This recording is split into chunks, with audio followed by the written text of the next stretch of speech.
वहीं लखनऊ से सीएम योगी लाइव हैं, देखिए क्या कुछ बता रहे हैं वो। लखनऊ में डॉक्टर राम मनोहर लोहिया राष्ट्रीय विधि। हम सबके लिए यह जानना बहुत आवश्यक है कि किसी भी लोकतांत्रिक व्यवस्था में एक सुदृढ़ न्यायिक व्यवस्था का क्या योगदान है।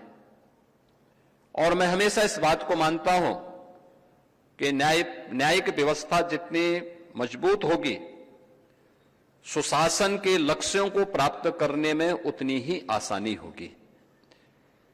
सुशासन के उस लक्ष्य को प्राप्त करने के लिए, जैसे आप प्राचीन काल में राम राज्य कहते थे, जहां पर किसी भी प्रकार का भेदभाव के लिए कोई स्थान नहीं, उसकी योग्यता, उसकी क्षमता और समाज के प्रत्येक तबके को समान रूप से व्यवस्था का हिस्सा बनने में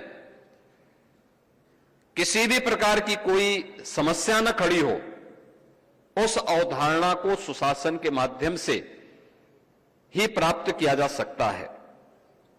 और उसी को ध्यान में रख करके आज हम सब लोगों ने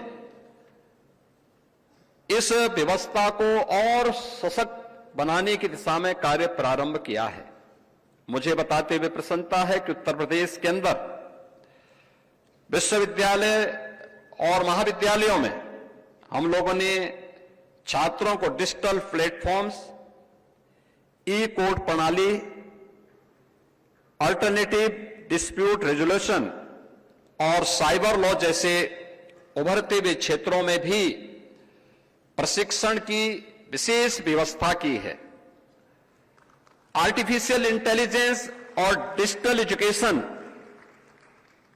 की उपयोगिता आज के परिप्रेक्ष्य में कैसे आगे बढ़ सकती है, यह और उत्तर प्रदेश के अंदर जो हमारा न्यायिक प्रशिक्षण और अनुसंधान संस्थान है, उसमें भी नए हॉस्टल, स्पोर्ट्स कॉम्प्लेक्स और आधुनिक प्रशिक्षण कक्षों के निर्माण को भी वहां पर कराया जा रहा है। न्यायिक अधिकारियों,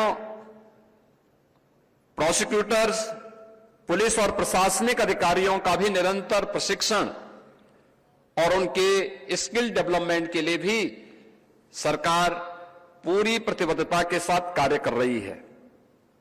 यह हमारे लिए गौरवशाली है कि इस देश ने आजादी के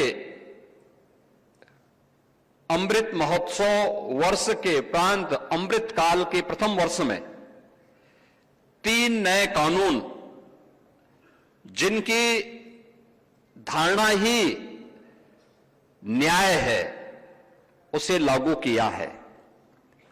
ये 3 नए कानून भारतीय न्याय संहिता, भारतीय नागरिक सुरक्षा संहिता और भारतीय साक्ष्य संहिता, इन्हें सफलतापूर्वक लागू करने में आज पूरा देश तेजी के साथ आगे बढ़ा है।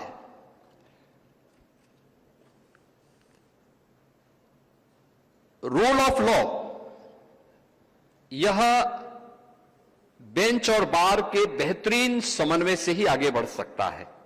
जब हम बेंच की बात करते हैं तो यह सामान्य रूप से एक आम मानविकी के विवेक का प्रतीक है।